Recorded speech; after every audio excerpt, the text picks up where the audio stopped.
Hi, this is Finn Riley, live from London studio.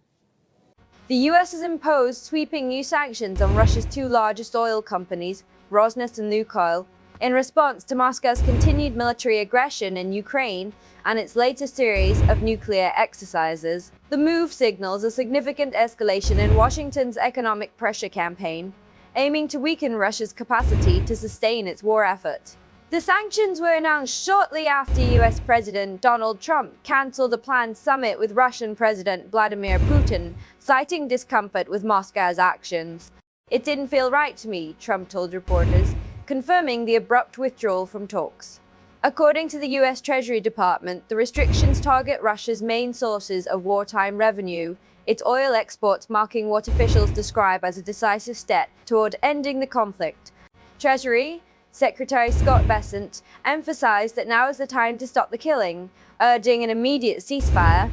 Following the announcement, global oil prices rose by more than $2 per barrel, reflecting market unease. While reaffirming support for Kyiv, President Trump declined to approve Ukraine's request for long-range Tomahawk missiles, explaining that the system's complexity would require months of training.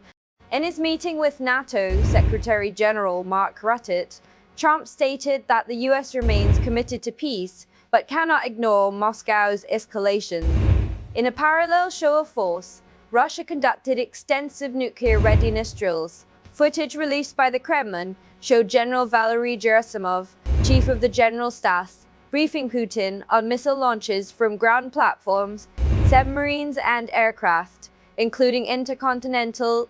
The Tutwo-Chu M3 bombers also flew over the Baltic Sea, reportedly escorted by NATO fighter jets. The developments coincided with the EU's approval of its 19th sanctions package against Russia, including a ban on liquefied natural gas imports. The US had relaxed restrictions on Ukraine's use of long-range Western missiles, though President Trump publicly denied this. Together, the sanctions and the military maneuvers underscore a dangerous turn in the conflict, a moment where diplomacy falters and deterrence take center stage. Stay tuned for more updates on this story. Keep watching Ocean News.